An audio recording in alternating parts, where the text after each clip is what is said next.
거룩한 부처님께 귀의합니다. 거룩한 가르침에 귀의합니다. 거룩한 스님들께 귀의합니다. 여러분 안녕하십니까? 오늘 설법은 여러분들과 함께 조금 특이한 주제를 가지고 이야기를 해보도록 하겠습니다. 오늘 설법은 여러분들과 함께 조금 특이한 주제를 가지고 이야기를 해보도록 하겠습니다. 우리가 세상에 태어나고 살다가 또 목숨을 마치면 이제 죽게 되지 않습니까? 죽으면 다시 어디로 가느냐, 또 가지 않느냐, 또 뭐 되돌이 삶을 사느냐, 이런저런 이야기가 있는데 거기에 대한 결론은 각자 공부하면서 낼 일이로되 귀신이라는 존재가 있다고 사람들이 생각을 하고 있습니다. 그래서 제가 참 오래전에 이웃 종교인들과 함께 각 종교에서 바라보는 귀신은 무엇인가, 어떤 존재인가 라는 걸 주제로 세미나도 하고, 그리고 그 글을 모아가지고 책으로 발표한 적이 있습니다. 그래서 그 내용을 가지고 논문 발표하듯이 차근차근히 천천히 읽는 그런 법문을 해보도록 하겠습니다. 여러분 차분하게 같이 들어주시기 바랍니다.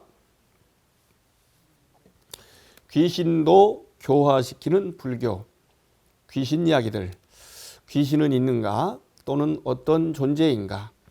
어떻게 우리에게 작용하고 있는가? 귀신이 들린다는데 이는 교학적으로 어떻게 바라보아야 하는가? 귀신 또는 마귀를 쫓아내는 퇴마의식은 어떻게 보아야 하는가? 여러 가지 문제가 복합적으로 내재한 것을 한마디로 잘라 말하기는 어렵다. 하지만 하나하나 풀어보면 그 또한 중요한 의미들 속에 가지고 있다고 보아야 할 것이다. 다만 모든 사상이 다 그렇듯이 귀신에 관한 것도 지금 이 순간에는 여러 나라, 여러 시기, 여러 종교와 전통에서 생겨난 것을 몇 마디, 몇 문장, 몇 편의 논문으로 재단하는 것은 가능하지도 않고 바람직하지도 않다는 것을 인정해야 한다. 우선 귀신은 있는가를 이야기해보자. 우리 절에서도 나를 제외한 많은 이들이 귀신을 보았다고 한다. 그들은 왜 그들에게만 나타나고 나에게는 나타나지 않는가? 그들은 보는데 왜 나는 보지 못했을까? 나에게는 안 나타났을까? 나타났는데도 나는 보지 못했을까? 이런 의문들이 많다. 군인이 죽어서 천도 연부를 했는데 무엇이 모자라서 음계를 벗어나지 못하였다. 그런데 그의 아내의 꿈에 나타나서 어느 곳에 가서 연부를 해달라고 하면 그 연부라는 사람이 정성 들여 해줄 것이라고 했다.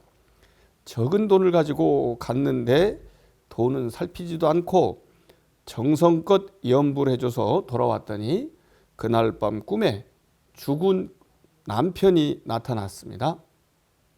나타나서 정성껏 연부를 해줘서 덕분에 음계를 벗어났다며 고마워했다. 그렇게 연불의 대가를 바라지 않고 무주상의 연불을 하는 것, 그것을 공연불이라고 할 수 있습니다.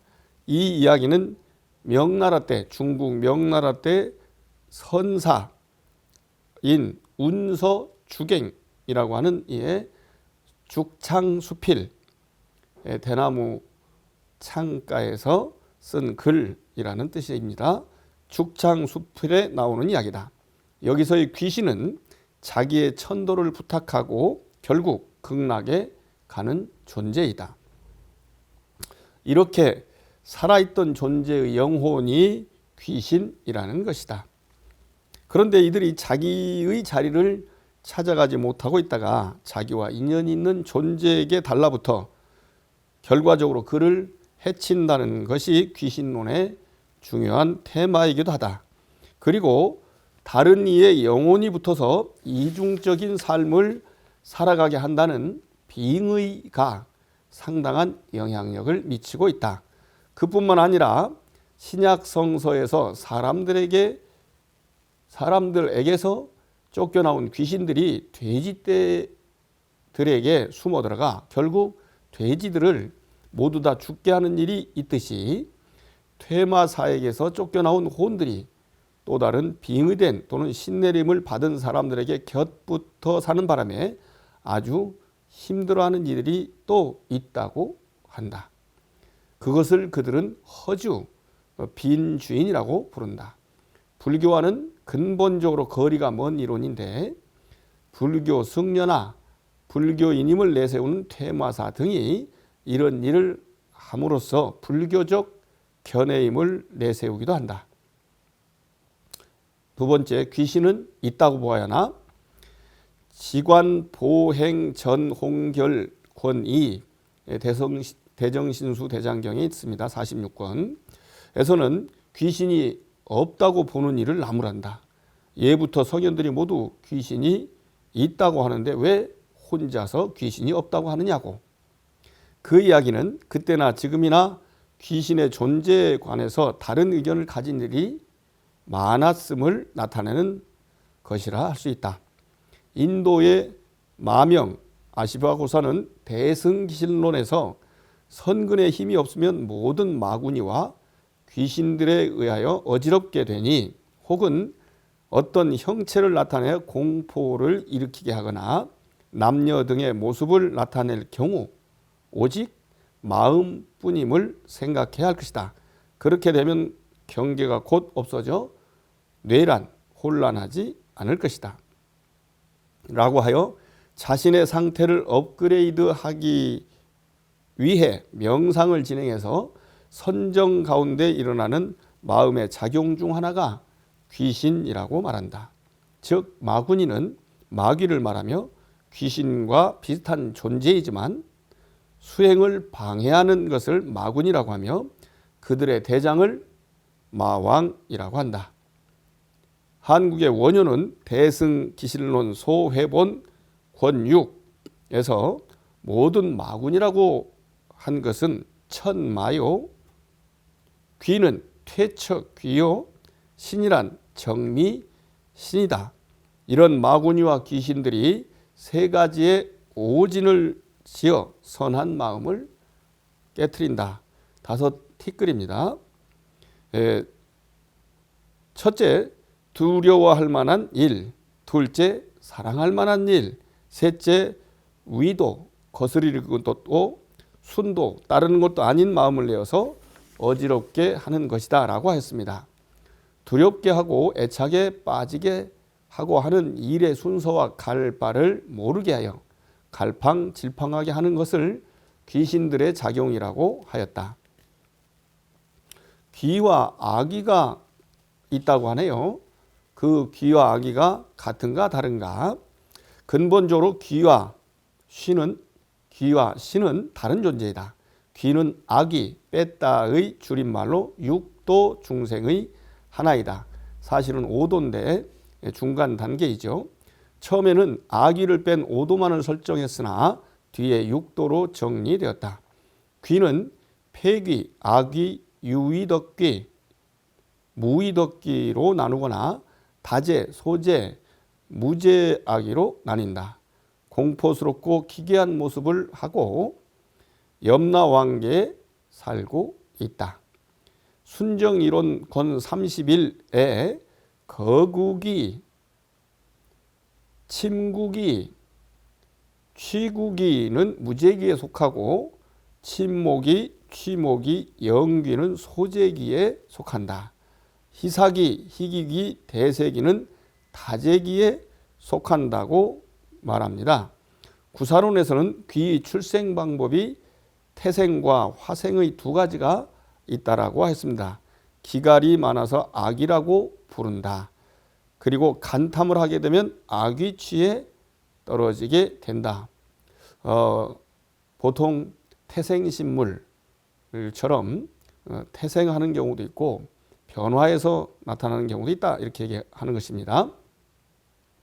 신은 여러 가지 능력을 지닌 특별한 존재이긴 하지만 유일신교의 개념처럼 절대적인 존재는 아니고 정령과 비슷한 존재로 볼 수 있다.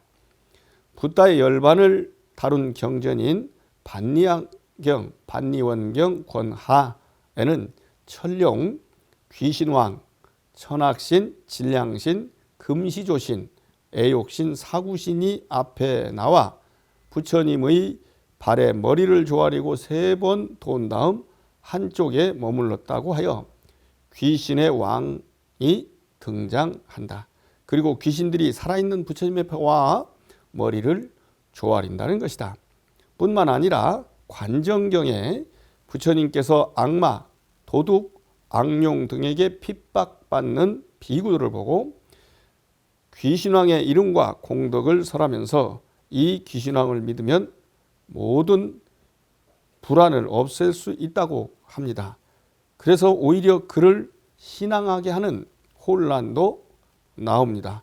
경전에 나오니까 말이죠. 어쩌면 거기에 불교의 특성이 있기도 하다. 모든 것이 특질이 없기 때문에 그것이라고 할 만한 현재의 상태를 바꾸면 다른 것으로 된다는 사상이 무아이므로 귀신왕을 믿게 하여 불안을 없앤다는 것이 가능한 것이다. 물론 이는 현교가 아니라 밀교의 사상이다. 자바암경 권5에는 불교를 호위하는 신들의 하나인 금강역사를 귀신으로 분류하기도 한다.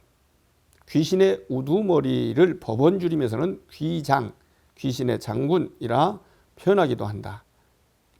따라서 귀신의 존재는 믿으면 있고 믿지 않으면 없다고 보아도 되는 신념, 믿음의 문제로 등장한다. 귀신을 무엇이라고 정의해야 하느냐? 즉 개념에 따라 의식과 믿음도 달라지는 것이라고 보아야 할 것이다.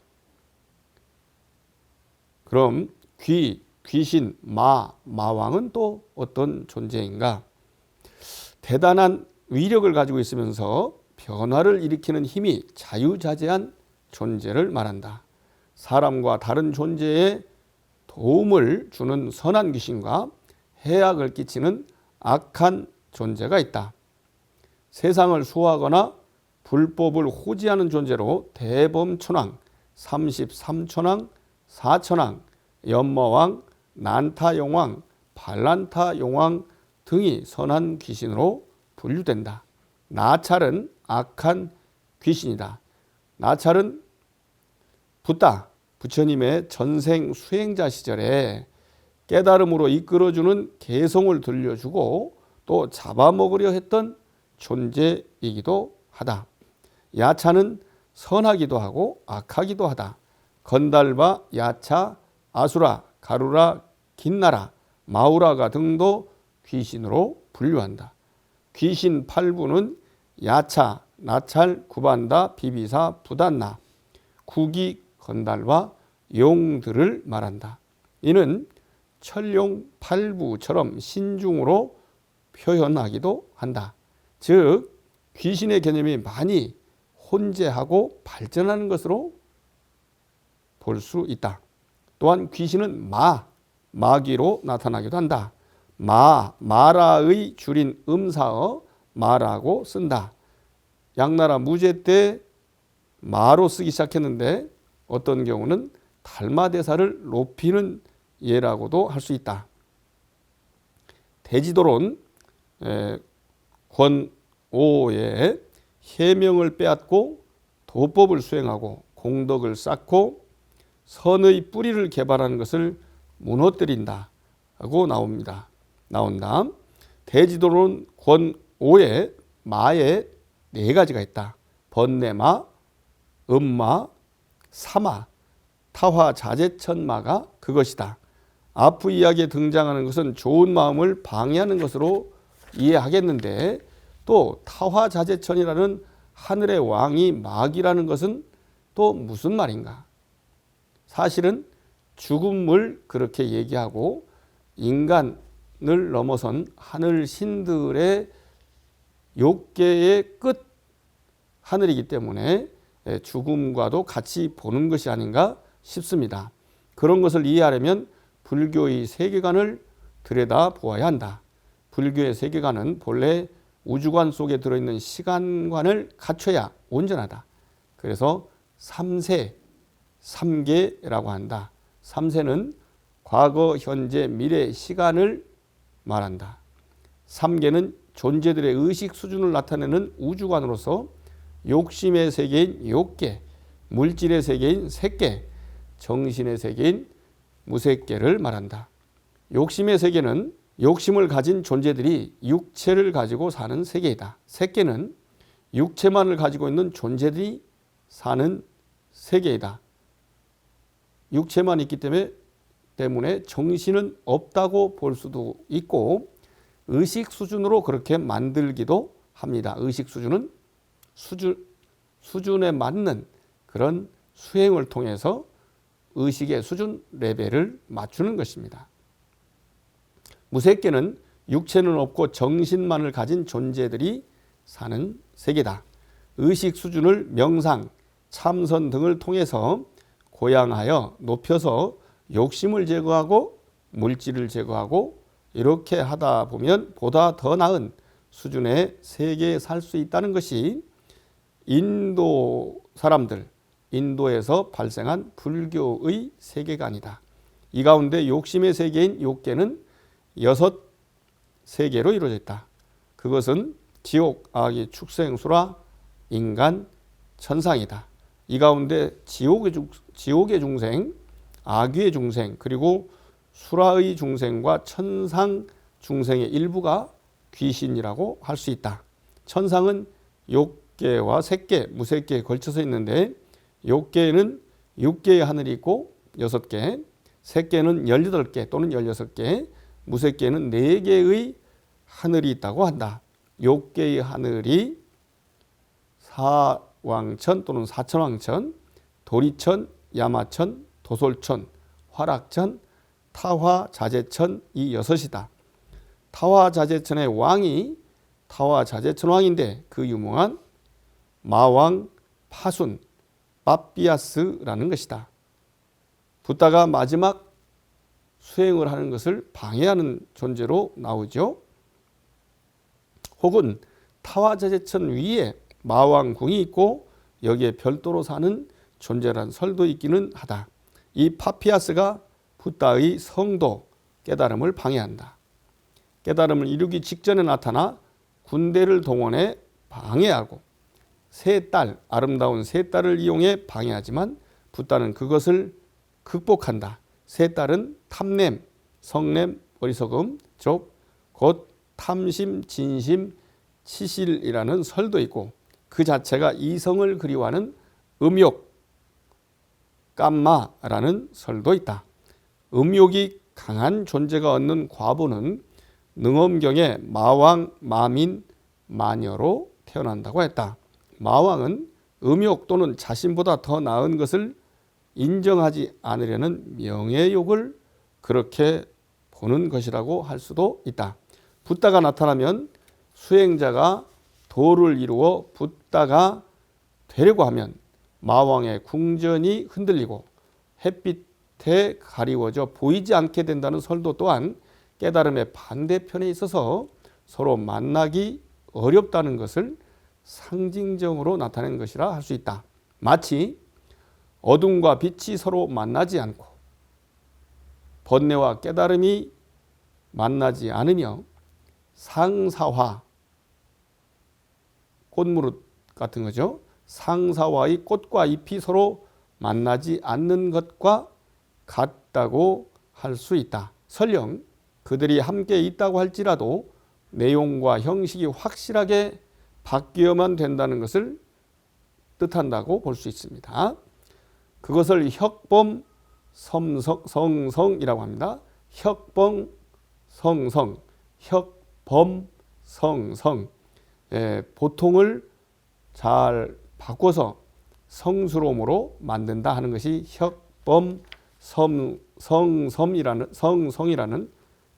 혁범성성이라는 말입니다. 현실에도 귀신이 있을까요?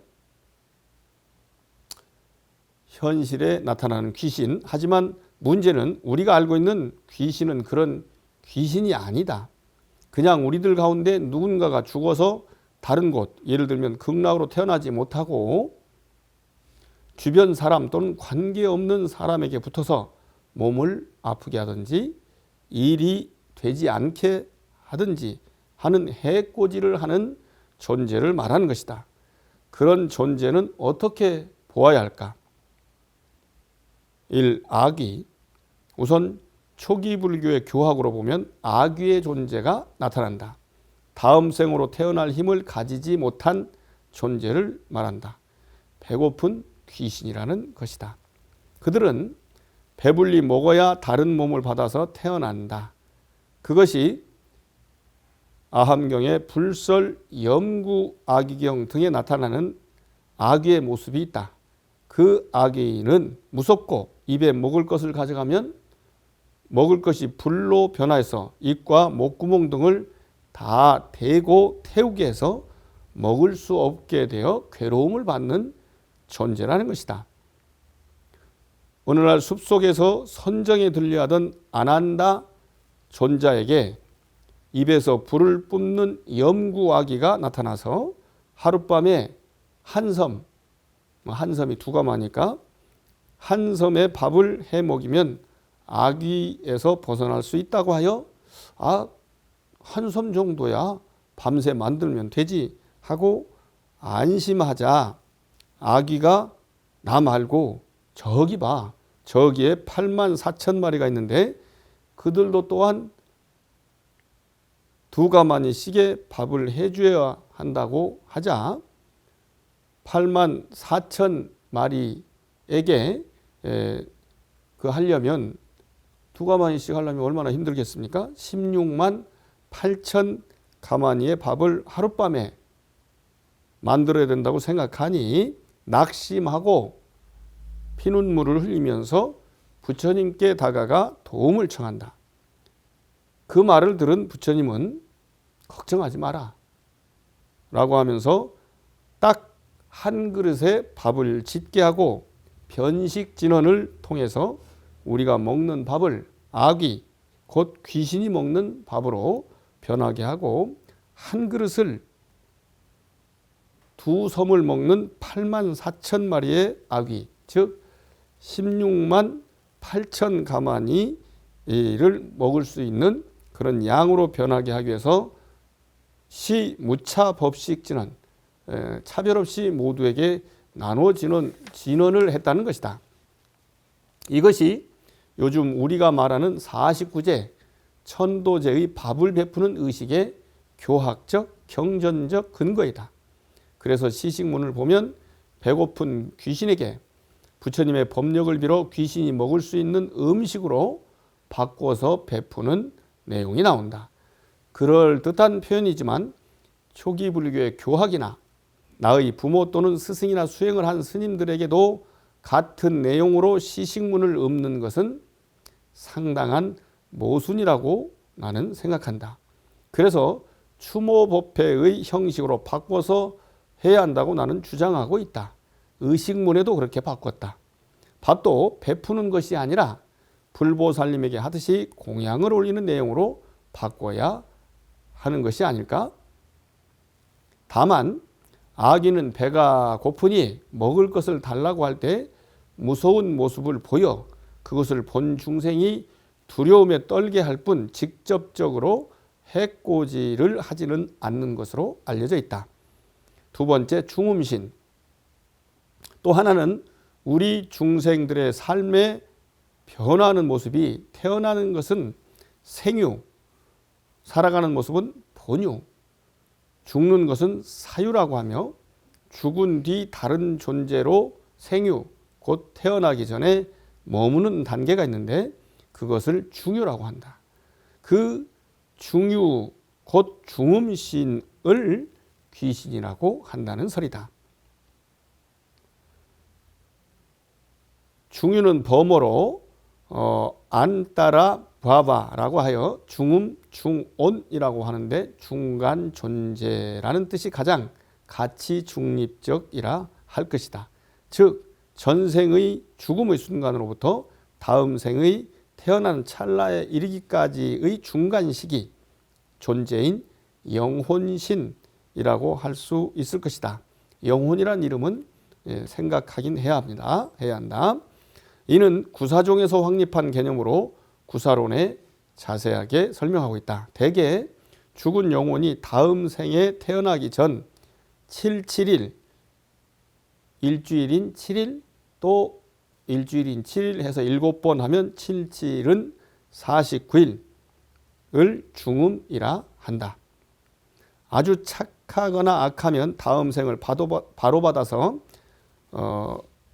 중음을 경험하지 않지만 보통의 영혼은 중음으로 있는 동안 다음 생을 결정받는다는 것이다.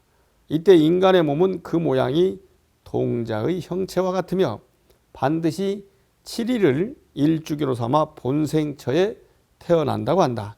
만일 7일이 지나도 몸을 받지 못하면 다시 7일의 중음 기간이 지난 14일에 가서야 본생처에 태어난다. 이렇게 7일을 주기로 길게는 7기까지 다 활용해야 다음 존재로 태어나기 때문에 49제를 지낸다는 것이다.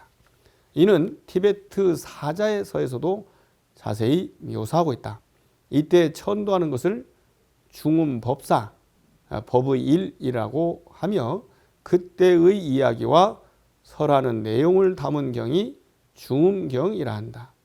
우리나라에는 전해지지 않았다. 유행되지 않았다. 그런데 이 중음신이 어떤 경우는 몇 달, 몇 년 또는 몇백 년이 간다는 설을 가지고 설명하는 것이 현대의 퇴마사들의 이야기다. 불교적으로는 맞지 않는 설이다. 불교에서도 초기 불교에서는 중무의 시간이 없거나 다음 생애로 연결하는 의지, 즉 재생 연결식의 힘이 약한 것으로 생각되는 아기만이 지금 하고자 하는 귀신으로 생각할 수 있는 존재라 할 것이다.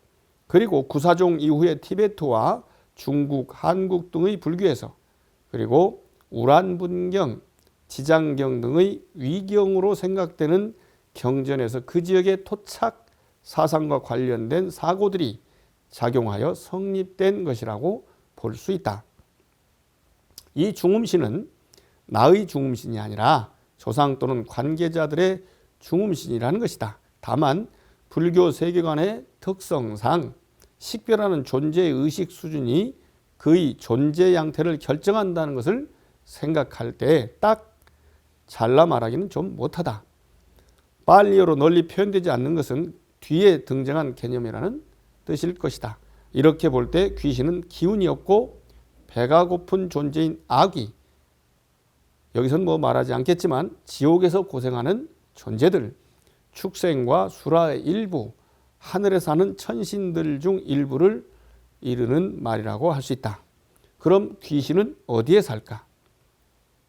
무덤가에 살까? 공동묘지에?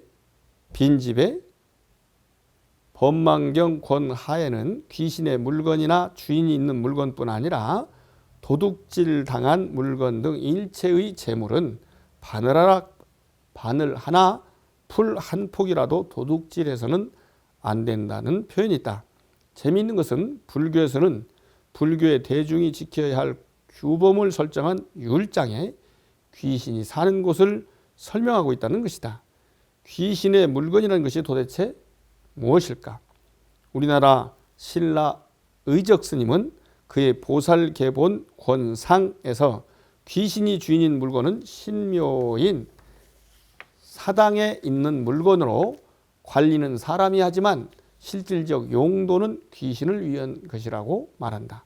그리고 귀신초는 귀신들이 의지하여 살고 있는 곳으로 모든 풀과 나무를 말한다. 사분율 권 12의 비구로서 귀신촌을 파괴하는 자는 바일죄를 범하는 것이라고 하여 귀신이 살고 있는 귀신촌인 풀과 나무를 함부로 베는 것은 괴율을 어기는 것이라고 하였다. 또 귀신이 머무르는 곳이란 뜻의 귀주처는 유가론기 권일 귀주처란 염라 왕이 있는 곳을 본초로 삼는다. 연부저 아래로 500유순의 깊이의 큰 국토가 있으니 가로 세로가 500유순이 된다. 이 본초로부터 여러 곳을 흩어져 다닌다. 대비바사론의 연부제의 서남쪽에 500개의 귀성이 있는데 반은 고통을 받고 반은 즐거움을 받는다라고 하여 우리가 살고 있는 남선부조의 아래이니 주로 땅속을 의미하기도 하지만 여러 곳을 흩어져 다닌다고 하여 없는 곳이 없다는 것을 나타내기도 한다. 주로 땅속이라는 것은 시사하는 바가 있기도 하다. 귀처라고 해서 오취 하나로 귀신들이 사는 세계를 나타내는 용어인데 아귀, 구반다, 야차, 나찰사, 갈타, 포달라 등이 산다고 한다. 수행과 귀신, 귀신은 수행자의 수행을 방해한다고 한다. 귀점 오처라는 말이 있는데 귀신이 두 손 두 발 머리에 달라붙어 수행자의 정진을 방해한다는 것이다. 하지만 마음의 종교인 불교의 가르침은 이 또한 좋은 것으로 바꾸는 모습을 보여주고 있다. 대지도론 권 16에 붓다가 상인으로 태어났을 때 나찰기가 나타나 5곳에 달라붙어 정진하는 마음을 쉬라고 하자 5곳 다 못 움직여도 나는 정진하겠다라고 하자 담력과 정진력의 뛰어남을 기뻐하면서 쉬지 말고 정진할 것을 당부한다. 수행정진을 방해한 귀신이 오히려 정진하는 힘에 감동하여 더욱 열심히 정진하라고 당부한다는 말이다. 6가지 삿된 견해에 빠지는 것을 귀가 또는 귀가 활개라고 한다. 귀신의 집, 귀신이 살려고 하는 계책이라는 것이다. 그렇게 사는 것을 귀굴리 또는 흑산 귀굴이라고 얘기하는 것도 마찬가지다. 참선하여 마음 공부를 하지 않는 것은 마치 흑산 귀굴에 사는 것과 같다. 귀신이나 도깨비가 조화를 부려서 일으키는 재난, 질병은 귀난, 귀병이라 부르고 자세히 알지 못하고 잘못된 견해를 가지는 것을 귀해, 귀신의 이해라고도 한다. 그런데 똑같이 쓰고도 뜻을 다르게 하는 재미난 경우도 있다. 귀안정은 또 귀신의 눈동자라는 뜻으로 그릇된 안목을 말한다. 이는 벽암록, 선종의 어록인 벽암록 5칙에 나오는데 설봉이 대중에게 나는 지금껏 귀신의 눈동자를 굴린 적이 없다라고 한 것이 그것이다. 귀신의 눈동자를 굴린 적이 없고 선사, 부처의 눈동자만을 굴렸다는 것인데 똑같은 귀안정이 그릇된 안목이 아니라 바른 안목으로도 나온다. 통현 백문에 나오는 이야기다. 밝고 밝아서 어둡지 않고 분명하게 아는 것이 어떤 것인가? 귀신의 눈동자이니라. 우리가 흔히 말하는 귀신같이 안다고 할 때의 그 귀신이다. 엄밀히 말하면 신처럼 안다는 것이다. 귀쟁 칠통이란 말이 있다. 이것은 귀신이 아무것도 보이지 않는 칠통 속을 더듬는다는 말이다. 남원선사의 법어에 나온다. 그렇듯이 쓸모없는 이론에 매달려 제대로 공부하지 않는 것을 말한다. 한편으로 귀편고시라는 재밌는 말이 있다. 죽어서 육신을 떠난 귀신이 자신의 몸을 때린다는 말이다. 경률 이상 권 46에 나오는 말이다. 어떤 사람이 죽었는데 혼이 돌아와 자기 시신을 때렸다. 그래서 물으니 악한 일을 하고 경이나 계율을 보고 읽지도 않았으며 오계를 범하고 결과적으로 나를 악도에 떨어뜨렸으니 때린다고 하였다. 곧 내 몸이 아픈 것들이 나의 정신이 막지 못한 탓이라고 하는 일반적 이야기가 그곳에도 스며 있는 것으로 볼 수 있다. 귀포목이란 말이 있는데 버드나무로서 귀신을 쫓아내는 효험이 있는 나무를 말한다. 관정경에 선제 스님이 쓰던 버드나무 가지인데 사실은 요즘도 쓴다. 토정 이지암은 그 나무로 맞아 죽었다 한다. 밤마다 꿈에 나타나 성적 자극을 해서 몸과 정신이 피폐해진 스님, 일반인들 이야기도 지대방이나 요즘은 카페에 떠돈다. 하지만 의상대사를 도왔던 선묘의 이야기처럼 수행을 돕는 경우도 없지 않다. 초기 불교의 교훈적인 이야기 가운데 귀신과 관련된 이야기들이 꽤 있으나 귀신 또는 귀신의 자녀들의 어머니로 대표성을 띠며 처음에는 어린 아이들을 잡아먹는 흡혈에 흉악한 귀신이었다가 나중에 아이 낳는 것과 낳은 아이를 보호하는 신이 된 귀자모신이라는 재미있는 신 이야기도 있다. 귀자모신 이야기는 일본에서 많이 성행되고 있다. 귀자모신은 귀신왕 반고가의 부인으로서 500명의 자식을 두었다. 성질이 나쁘고 어린아이를 잡아먹는 포악한 귀신이었으나 부처님의 교화를 받아 출산과 아이를 보호하는 귀신이 되었다. 지금까지는 귀신에 관해서 알아보았고, 그럼 귀신은 어떻게 할 것인가? 귀신을 없애버려야 되느냐? 오지 못하게 되느냐? 아니면 그냥 놔둬야 되느냐? 아니면 부처님의 지혜와 자비 힘을 빌어서 교화할 것이냐? 그래서 귀신도 교화의 대상이다 라는 말이다. 불교의 귀신에 관한 개념 및 사고는 일정한 틀이 없다고 해야 할 것이다. 그것은 귀신에 관한 것만이 아니라 모든 존재에 관해서도 일반이다. 왜냐하면 붓다가 맨 처음 설한 가르침이 중도의 사상이고 중도는 바른 길을 의미하며 그 사상적 배경은 연기 브라띠띠아 사무뚜빠다 빠띠자 사무빠다인데 연기성은 그 자성이 없다는 것을 토대로 하기 때문이다. 그래서 붓다는 두 번째 가르침의 주제를 무아로 설하였던 것이다. 자기라고 할 만한 특성이 없는 데다가 시간이 흘러갈수록 변화의 감으로 무상하여서 그 절대적 특질은 없다고 보아야 한다. 하지만 현실에서 느껴지는 것은 그것대로 스스로 존재 가치를 느끼면 그만이다. 불교의 우주관은 시공간적 우주관이기도 하지만 사실은 의식 수준의 세계관이기도 하여 스스로의 의식 수준에 따라 달리 인식되는 세계관이라고 할 수 있다. 그 속에 존재하는 것들에 관한 인식도 또한 마찬가지다. 지관보행 전홍결에서처럼 꼭 있다고 보아도 그 또한 하나의 시각일 따름이고 마명이나 원효처럼 인식 대상에 관한 인식작용의 하나, 즉 마음작용의 하나일 따름이라고 보아야 하고 또한 그렇게 보아야 제대로 그대로 작용할 것이다. 마치 연암 박지원이 쓴 열하일기에서 진술하였던 것처럼 비가 와서 물이 엄청나게 많이 부른 강물을 낮에 건널 때는 용이 나타나서 잡아먹을 듯 하더니 밤에 건널 때는 귀신의 울부짖는 소리가 귀청을 때리고 마음을 혼란하게 하였다라고 얘기했다. 그런 것처럼 어찌 보면 낮의 용이나 신이 밤의 귀신이나 아기로 변하는 것 또한 자성 없음, 무자성의 다른 표현이라고 할 수 있다.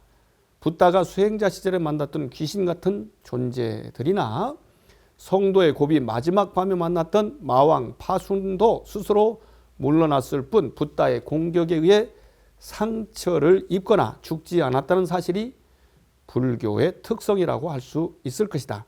곧 불교의 이론에 의하면 귀신이 있다고 해도 그들이 설사 수행과 존재들의 평화로운 삶을 방해하는 못된 일을 한다고 해도 그들은 없애야 할 존재들이 아니라 그들의 상태를 좋은 것으로 바꿔야 할 존재라는 인식을 가져야 한다는 말이다. 그래서 모든 것들을 다 내가 해결할 수 있다는 그런 자긍심은 좋지만 자기가 현재 있는 의식의 수준을 생각해서 겸손하기를 다짐해 보아야 한다고 본다. 중생을 다 건지오리다.